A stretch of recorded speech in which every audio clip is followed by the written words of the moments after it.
نوير ميديا أحب الناس إلى الله أنفعهم للناس. إن الحمد لله نحمده ونستعينه ونستغفره ونستهديه ونعوذ بالله من شرور أنفسنا وسيئات أعمالنا. من يهده الله فلا مضل له ومن يضلل فلا هادي له، وأشهد أن لا إله إلا الله وحده لا شريك له، وأشهد أن سيدنا ونبينا محمدا عبده ورسوله صلى الله عليه وعلى آله وأصحابه ومن والاه. أشكر الله سبحانه وتعالى Mola mkarimu mwingi wa rehema, yeye ambaye tunamwabudu, tunamuhimidi, tunamtegemea, tunamtaka msaada, tunamtaka msamaha, na kwake Mola wetu tujilinda na maovu ya nafsi zetu na matendo yetu. Aliongozwa naye kwa kuwa yeye ndiye muweza, hakuna yeyote katika viumbe awezaye kumpotosha, na yeyote katika viumbe atakayechagua mwenyewe kukiuka, kuacha sheria zake Mola kwa maksudi, naye Mola akamuacha katika upotovu wake, hakuna kiumbe yote anaweza kumuokoa na kumuongoza. Ndugu zangu Waislamu, tutafaulu hapa duniani na kesho akhera kama tutakuwa Waislamu wa kweli, tukafuata sheria zake Mungu ipasavyo na tukaacha alichotukataza.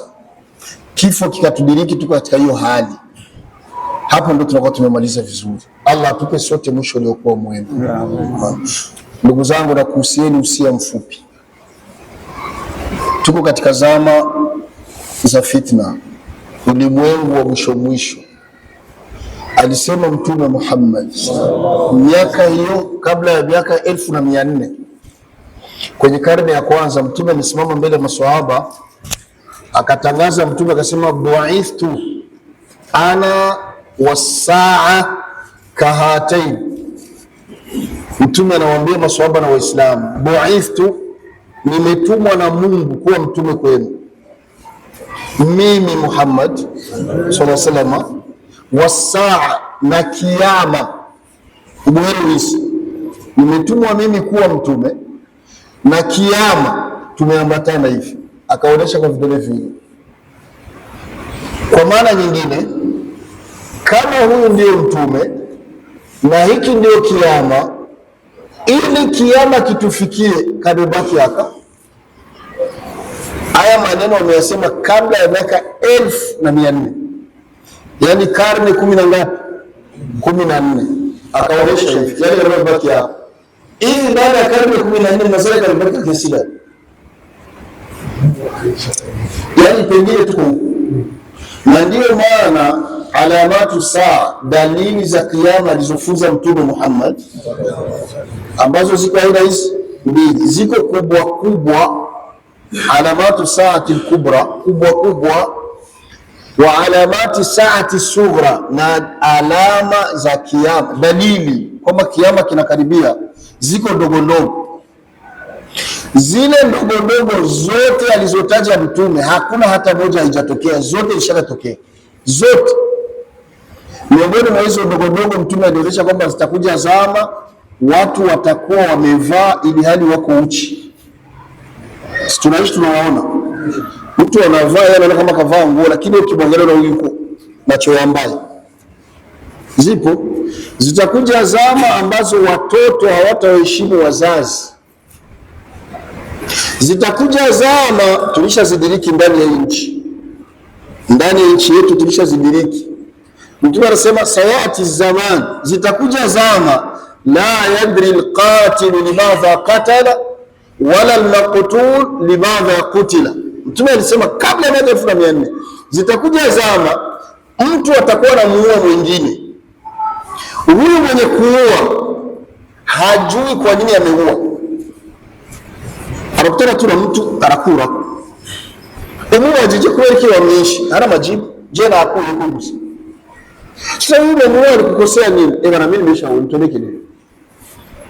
Na yule aliyeuawa, kama Allah ungempa uhai akamuuliza wewe umekuia nini, na angesema sijui. Nadhani hizi zama tulishazipitia ndani ya nchi. Mtu anakufa tu kwa bal perdi, inampitua na kufa. Dhambi yake iko wapi? Mtu anakufa kwa sababu ya kabila lake, mtu anakufa kwa sababu ya mali yake, mtu anakufa kwa sababu kutana tu na ajali barabarani anakufa. Kwa zitakuja hizo zamu. Mtume aliyasema hayo. Kwa hiyo katika zile alama ndogo ndogo zote zitatokea, ama alama kubwa kubwa nyingi, muadhamu hadhara nyingi zilishatokea, chache miongoni mwa hizo kubwa kubwa ambazo zijatokea.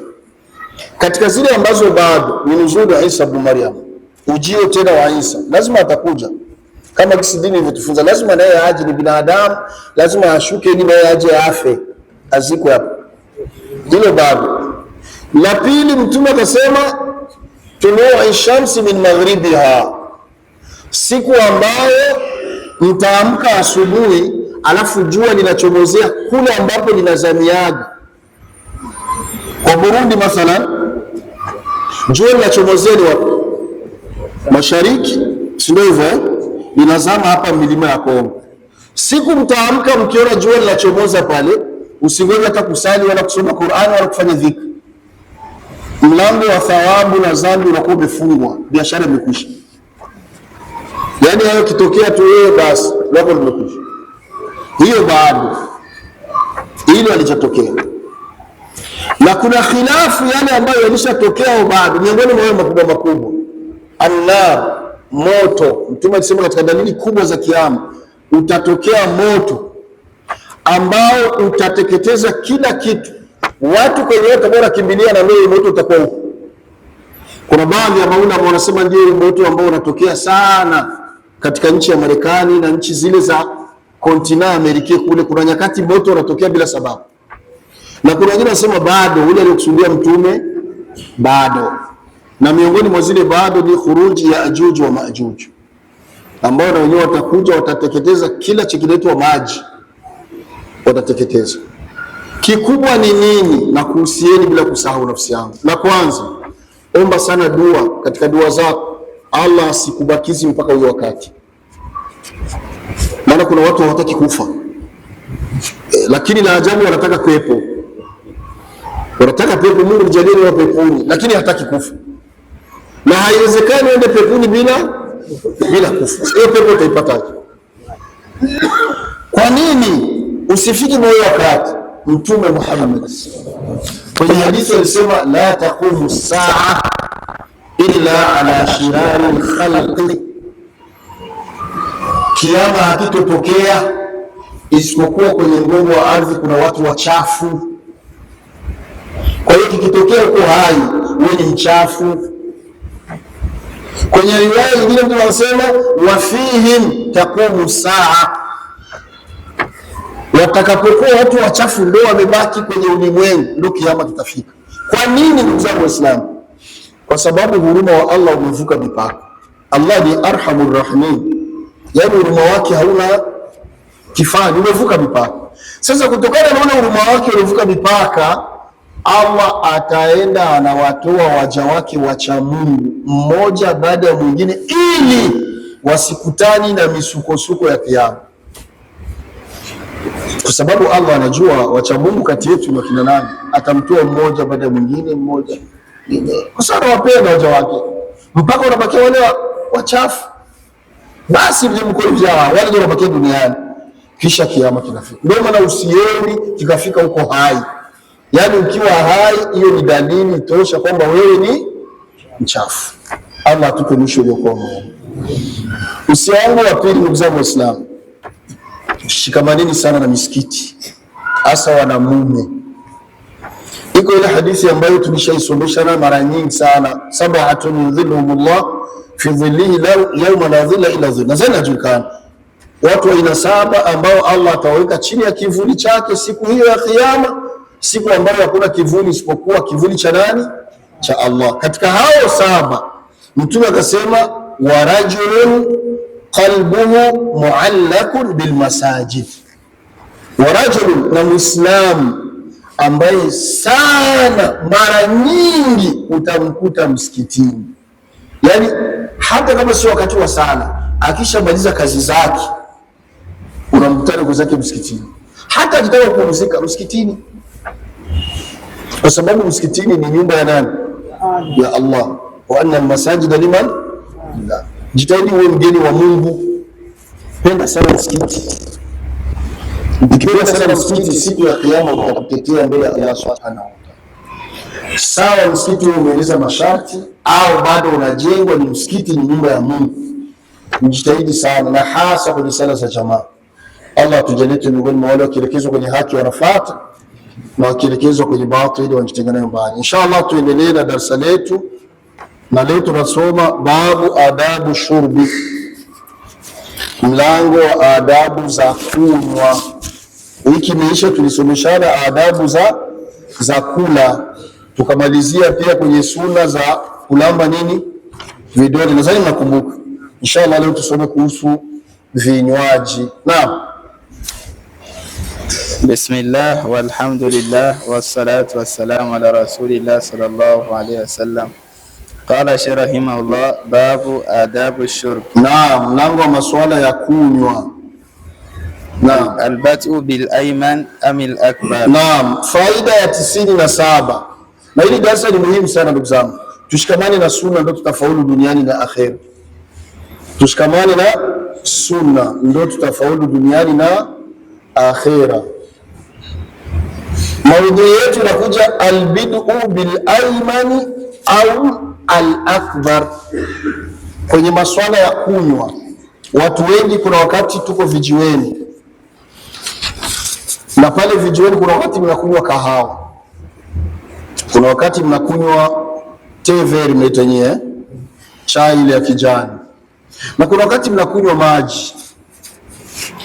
Yule mwenye kuwamiminia wengine katika tuvikombe tule au majilasi, dini inasema nini? Kisunna, kidini, mafunzo ya dini, aanze kumpa mwenye yuko kulia kwake, au aanze kumpa al-akbar, mwenye ni mkubwa kiumri kuliko wengine. Yeye mnafanya gani? Iwe nyumbani kule, hata mkuwanawisha watu katika kula, wewe mnahamisha ile maji mkumimina, kama ni kinywaji huwa mnajua kisima, mnafanyaje? Mnaanziaga wapi? Mkubwa kiumri au mnaanziaga sunna wa kulia?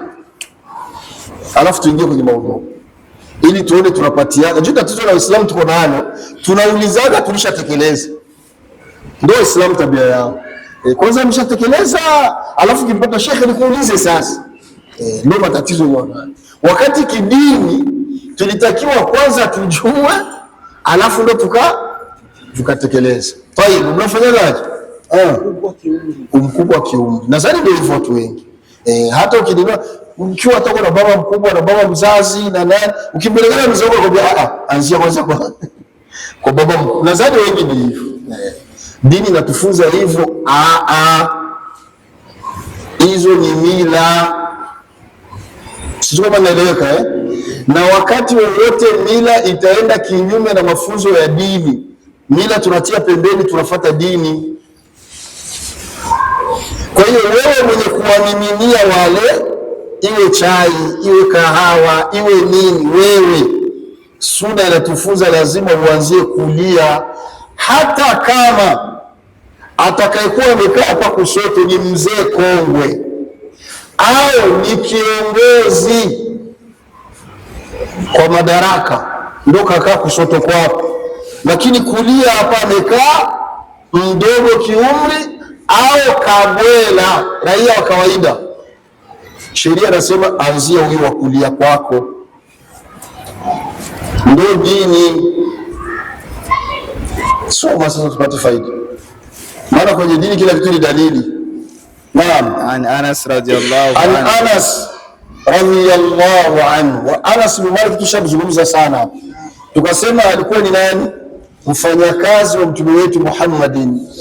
Kwa hiyo anayajua haya sana, kwa sababu mtume kwake anapokea wageni mara nyingi, na mara nyingi ampokee mmoja tu, kuna wakati anapokea hata kundi. Na mwenye kutekeleza hayo ya kuwakirimu kwa idhini ya mtume ni nani? Anas, kama mfanyakazi.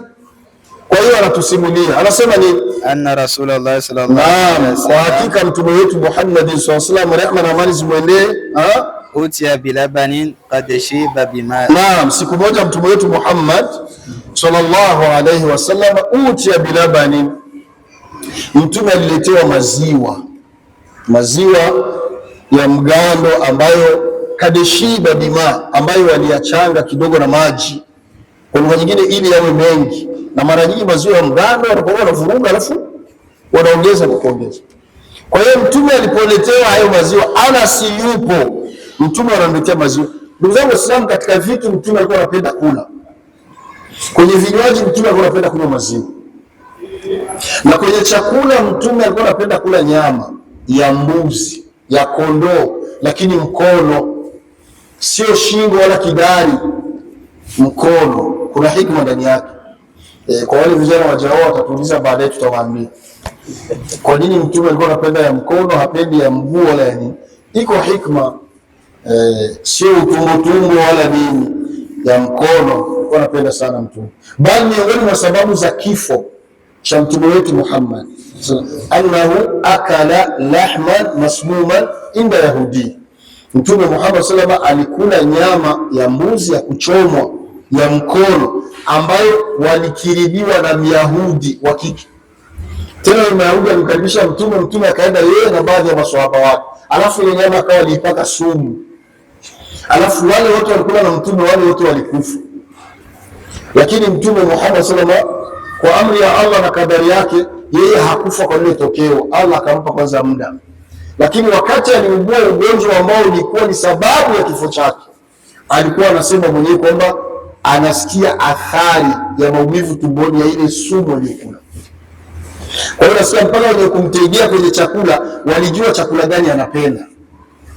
Kwa hiyo katika kinywaji alikuwa anapenda maziwa. Sasa anasema uti ya bilaban, mtume aliletewa maziwa kadeshiba bima, yaliyochangwa yemo na nini na maji.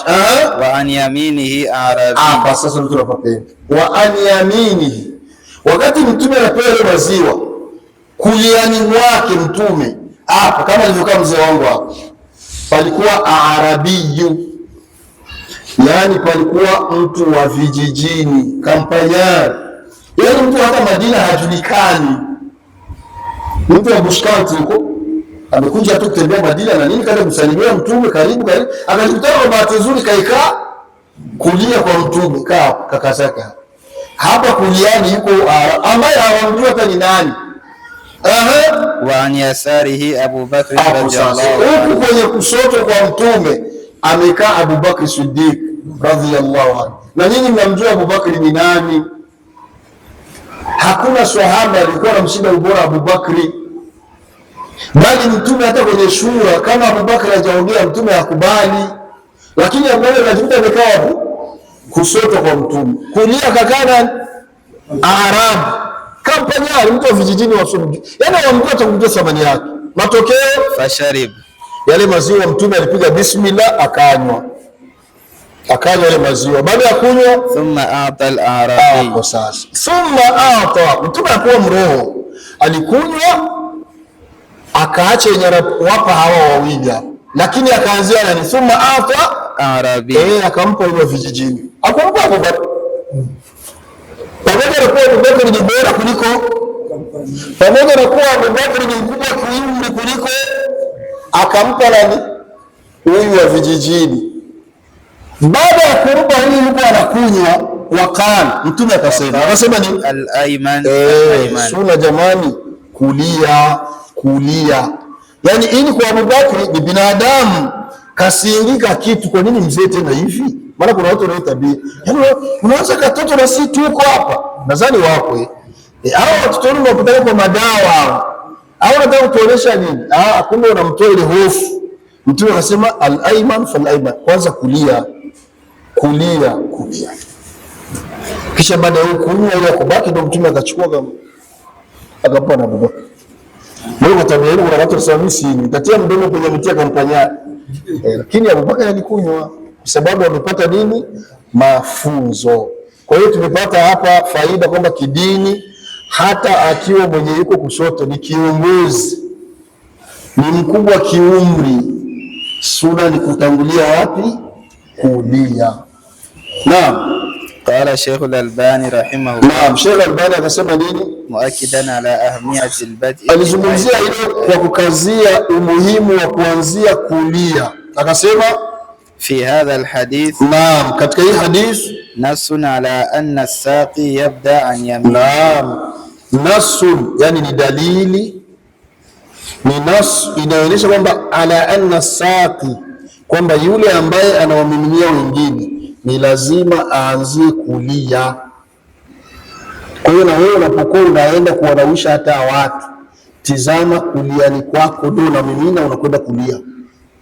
Hata ikiwa kwenye harusi, siku wakati watu wamejipanga kwenye safu, alafu nataka muwanawisha wale wenye kunawisha, ule mwenyewe utaanzia hapa, sio uruke watu, nenda kulia mpaka kulia kuisha. Ndio sunna, hakuna masuala ya kuhama.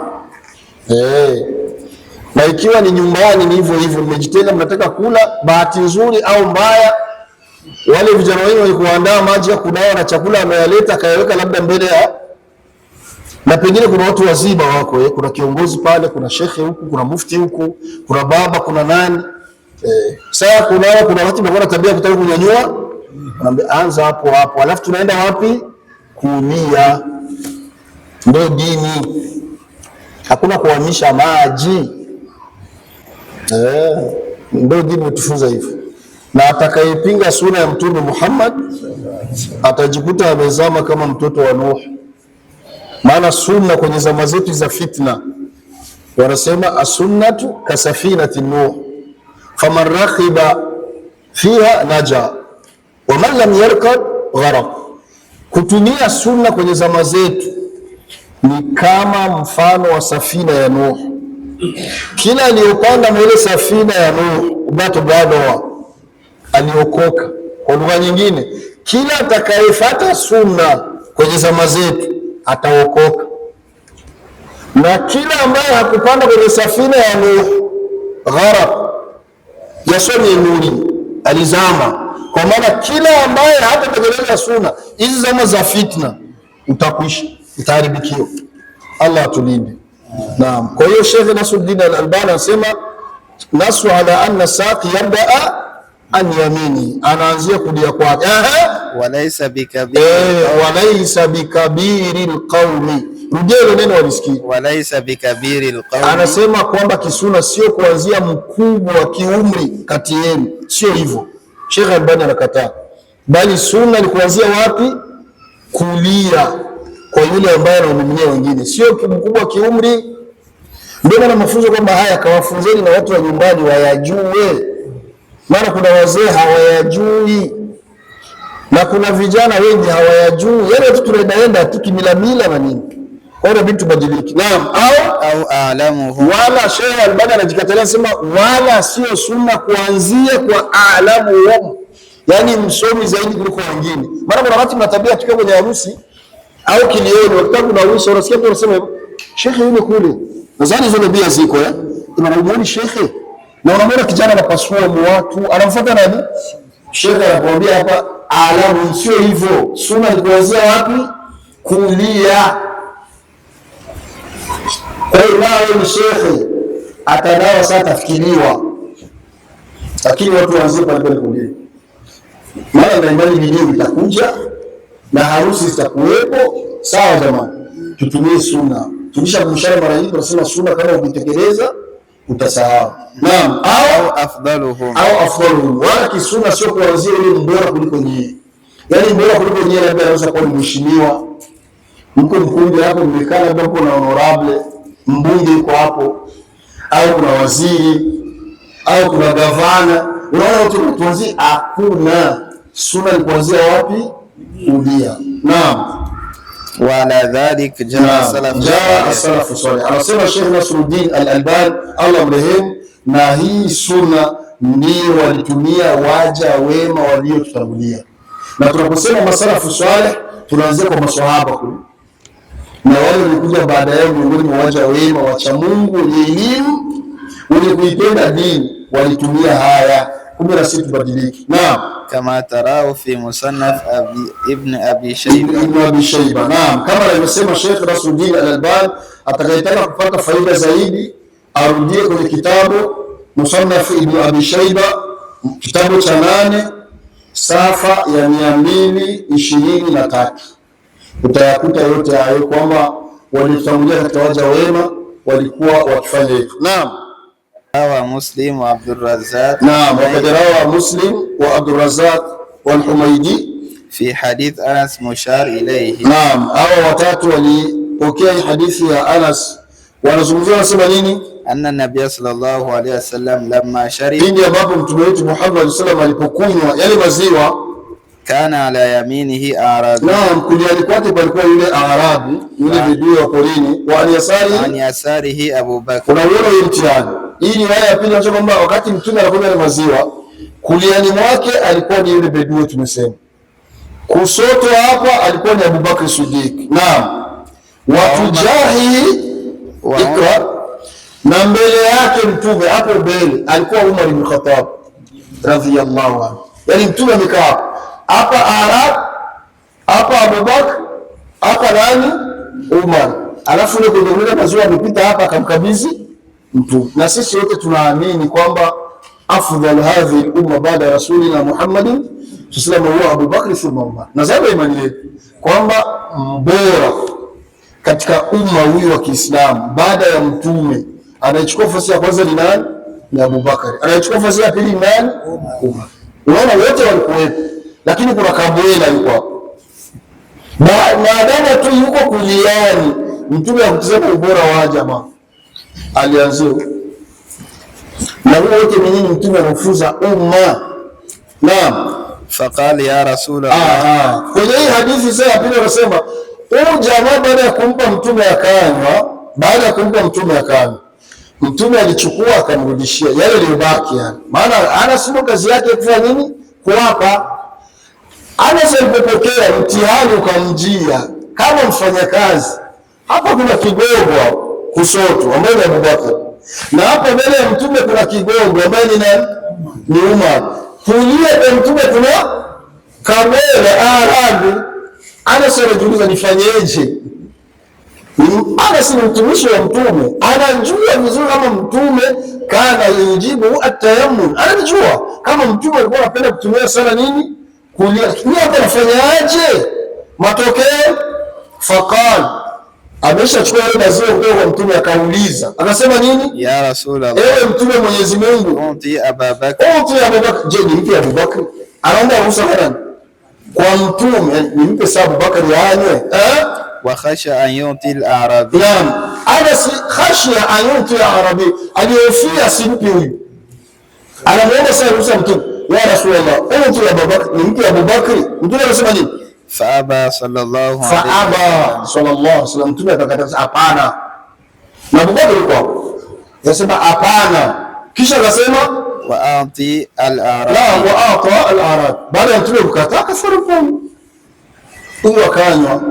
Wakala alhadith, kisha mtume akafika anazungumza sasa hii hadithi kwamba as-sunna huwa al-bid'u bil yamin. Sunna ni kuanzia wapi? Kulia.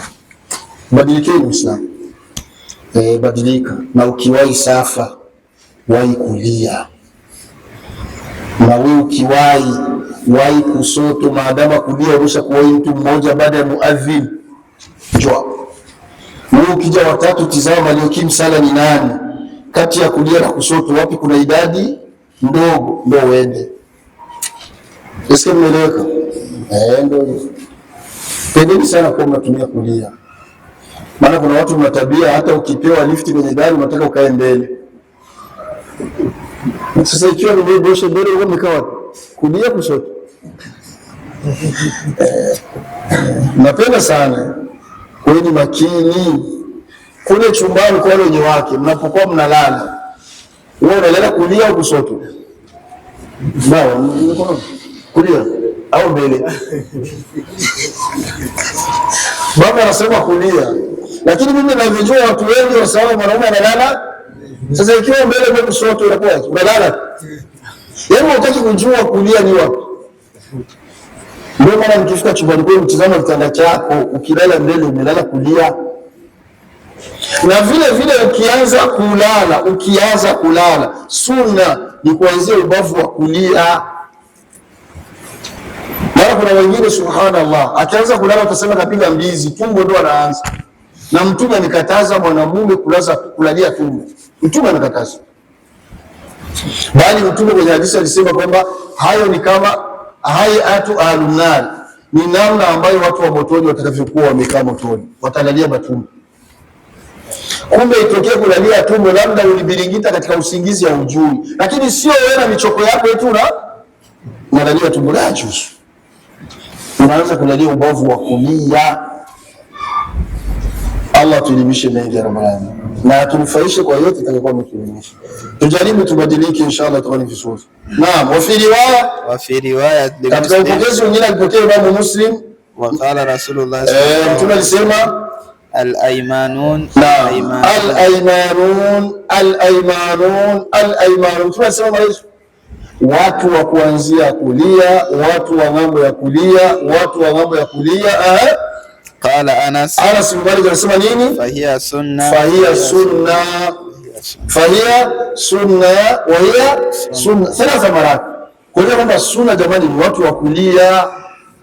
Kwa maana nyingine watu wanaotumia sana nini?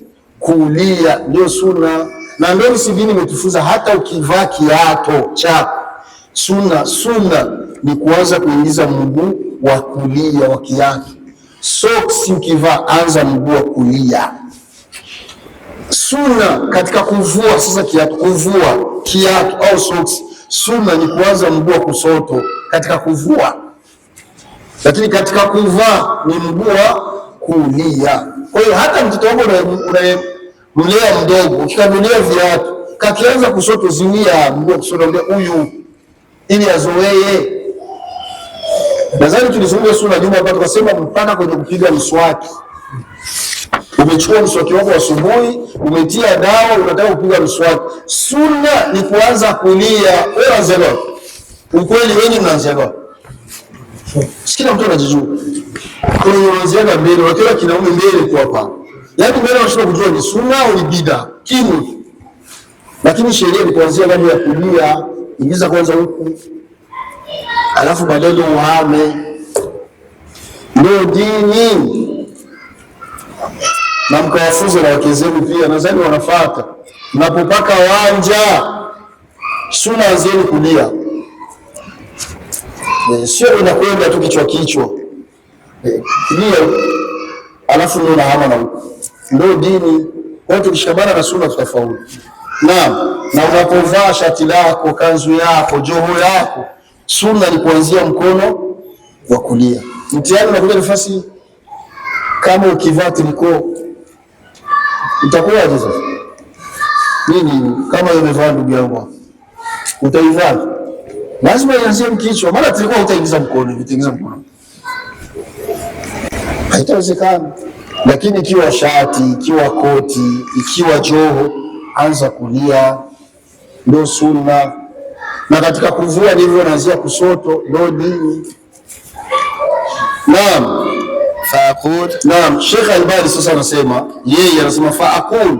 Anasema nasema, nazungumza fa min al-gharaib. Naam, katika mambo sasa mabaya, gharib, ambayo hayapendezi, ambayo si mazuri, katika mambo ya ajabu wanakusudia an yusirra kathir min al-afadil ala mukhalafati hadhihi sunna. Na anasema ni pale ambapo utaona watu wengi, tena watu ambao tunaona katika watu bora al-afadil, unawakuta katika mwenendo wao wanaenda kinyume na hiyo sunna. Ni jambo linashangaza sana. Wengi ukutana na mashehe wako mko kwenye kijio cha kahawa, yani alhamdulillah rabbil alamin, inahama inatolewa kule kwenye mwenendo kwa shehe, na yeye sio na haya ni miminieni hapa kawaida, na pengine sunna anaijua na moka huko. Allah atuongoze. Naam. Bal hadha al-adab al-ijtimai alladhi tafarrada. Naam, Sheikh anasema hadha al-adab al-ijtimai alladhi tafarrada bihi al-Islam. Hii ndio adabu ya pamoja ambayo Uislamu peke yake tafarrada bihi. Uislamu peke yake umejitofautisha na mila zingine. Maana hivi yote nikuta kwenye mila zingine. Kwenye wazungu hakuna hivyo. Kwenye mila za Kiswahili hamna. Kwenye mila za Urdu kule hakuna hivyo. Kila siku anaonyesha kwamba wakubwa ndio waanze. Nadhani ndio iko hivyo. Lakini Uislamu hapa umejitofautisha na mila zote zobaki. Uislamu unaonyesha kwamba sunna ni kuanzia wapi? Kulia. Naam. Fi majalisihim al-khassa.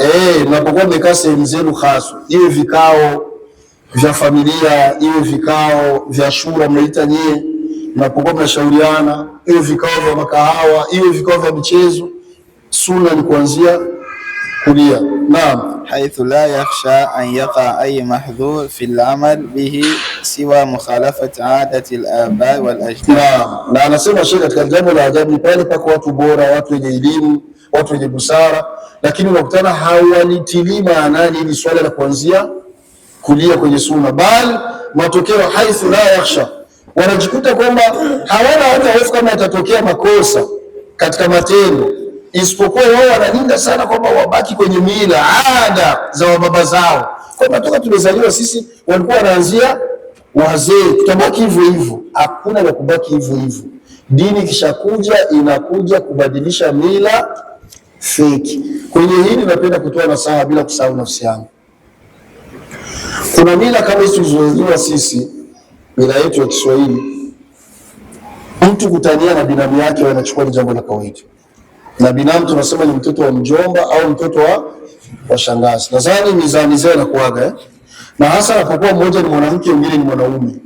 Hii kumuita ni mchumba, mpenzi wangu, mtakuoa, nadhani niko sana. Dini inasema nini? Haram la yajuzu. Haram la yajuzu. Na inakuwa ni mbaya sana kama ni mdogo wako atakana tania na mke wako. Lakini shemeji yake, kaka akifa baada ya eda mimi nachukua mzigo, na wakati mwingine mke anakaa anikanika neno, na wakati mwingine bwana mkubwa naye anaonyesha sio tatizo na suila Rasulullah sallallahu alayhi wasallam anil hamu, aliulizwa mtume wetu Muhammad sallallahu alayhi kuhusu swala la shemeji, kutania na shemeji yake au kumkurubia. Faqal, akajibu akasema alhamu mautun. Mtume akasema shemeji kwa shemeji yake ni kifo. Kwa hiyo hakuna mizaa hivyo. Mtu ameoa mke wake, ndoa halali, siku ya ndoa anataka kuchukua mke wake, unaona watu wote mnakuja mbele tu mnaziwia. Hatoki hapo. Na kuna wakati hawana aibu, wanakuja na mvua baba harusi sijui kufea, sijui liato. Na mbaya zaidi kuna wakati wazazi wa binti wako wanakaa wanaanika meno. Wapi? Wapi mwingi anabalana. La yajuzu. Mila kama hizi zote inabidi watu wabadilike. Kuna siku daktari na wanamume mmoja kuoa hawaelewi, wako ndani mnamziwia na ndio na wacheni naye. Tena msimlete, simtaki tena. Mtaka mtafuta hukumu kwa shehe macho yatawatoka. Kumbe kisha wao mpeni mkeke ajendee. Sawa jamani. Hizi mila sasa hivi lazima zipingwe. Lazima zipingwe hizi. Sijui mtoto wa shangazi matalia naye. Na wakati mwingine kwa shangazi kabisa na unaona kabisa kanaingia, "Shangazi, na mchumba wangu yuko wapi?" Na yeye bila anamwambia, "Yuko bila anaosha vyombo na kelele anakatiza." La juzu. Uislamu haukubali mtu kama. Kwa hiyo kila mila feki Uislamu unapiga vita. Kwa hiyo hizi mila za adatul aba wal ajdad, hizi ada tabia za mababu na mababuza, ukishajua kwamba imepingana na dini ni kutia pembeni. Tia pembeni alafu tunaendelea mbele. Naam.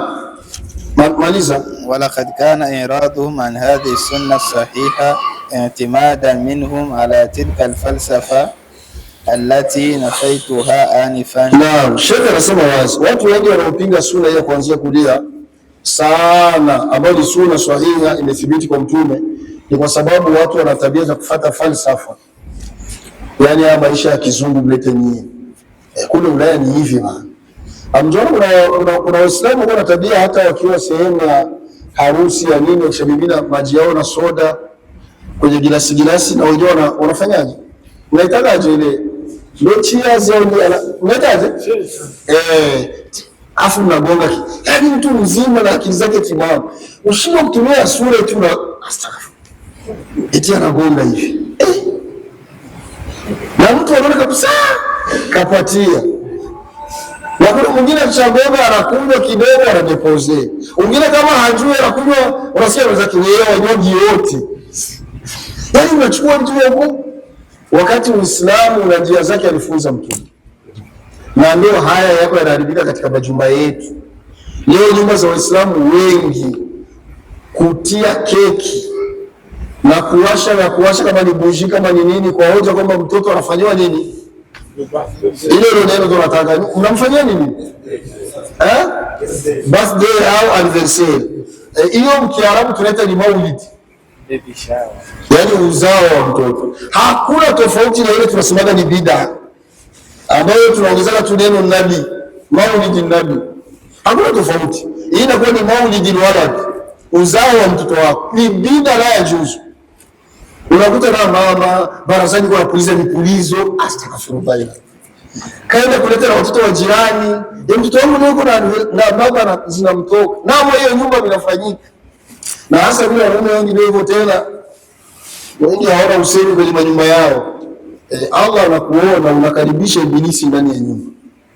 Tufuate sunna. Kila siku naambiwa wa khairul hadi Muhammadin sallallahu alayhi wasallam. Watu wachunge sana hivi.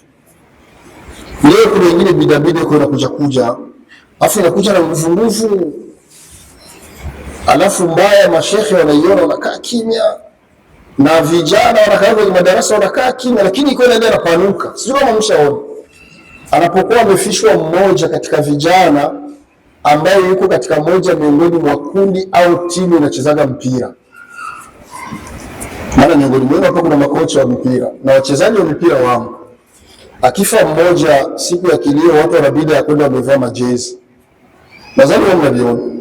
Mpaka makaburini kule watu wamevaa majezi. Unaenda kucheza. Tena watu wanaona maneno mali.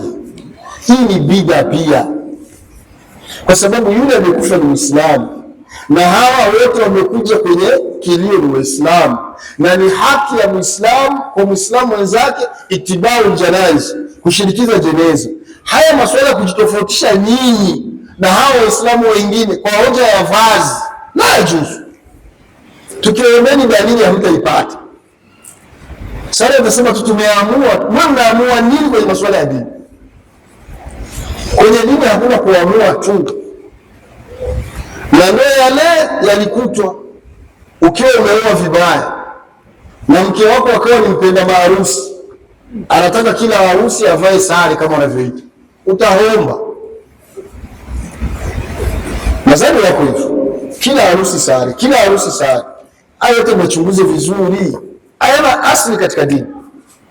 Na wakati mwingine unaitwa na mashekhi na wanani, labda kwenye sare uko mmeenda, kisha inafanyika walima au harusi kama mlivyoandaa, na kuna wakati unakutana mama wa binti au katika wale ambao wanaitwa ndio waliandaa ile hafla, pengine anampigia baba wa nyumba au kaka wa nyumba, fanyeni mmalize mtupishe. Ili mmesoma Qur'ani pale, mmefundisha ndoa, mawaidha yametoka, alafu naomba mkimaliza mfanye nini? Muapishe, kwa sababu ile sala wameikodi kwa hiyo siku nzima. Ninyi mkiondoka, uwanja unakuwa ni wa kina mama. Katizani sasa yenyewe yanafanyika pale. Wana lugha yao wanasema wanasasambua.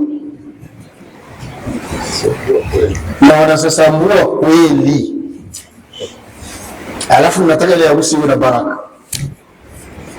Ndio maana mara nyingi tunasema hivi, ukituita kwa masali hatuja tunasema kwa masali ni haramu. Hapana, ni kwa sababu tunajua kuna munkarati nyingi zinafanyika pale, kuna mengi makosa yanafanyika. Kwa hiyo tufuate mafunzo ya dini ili tutafaulu hapa duniani na kesho akhera. Allah, nimefikisha na kuomba niwe shahidi Mola wangu. Inshallah tuishie hapa, tutoe azana alafu tuulizane maswali. Kesho tutagusia kwenye hili, maana ni fupi sana. Sunna pia ambayo itakuwa ni faida 99, babu bayani jawazi shurbi qaima, mlango ambao unaonyesha kwamba inajuzu mtu kunywa ukiwa wima. Maana Waislamu wengine wanajua kwamba kunywa sunna ni mpaka ukae chini. Kesho tutaonyesha kwa dalili kwamba inajuzu pia kunywa ukiwa uko wima. Maana kuna watu na ukimpa maji ya kunywa unaona kwanza anakaa chini kwanza. Inshallah kesho tukijaliwa tutaligusia hilo inshallah. Ibn Nyamwir Media, ahabbu an-nas ila Allah anfa'uhum lin-nas.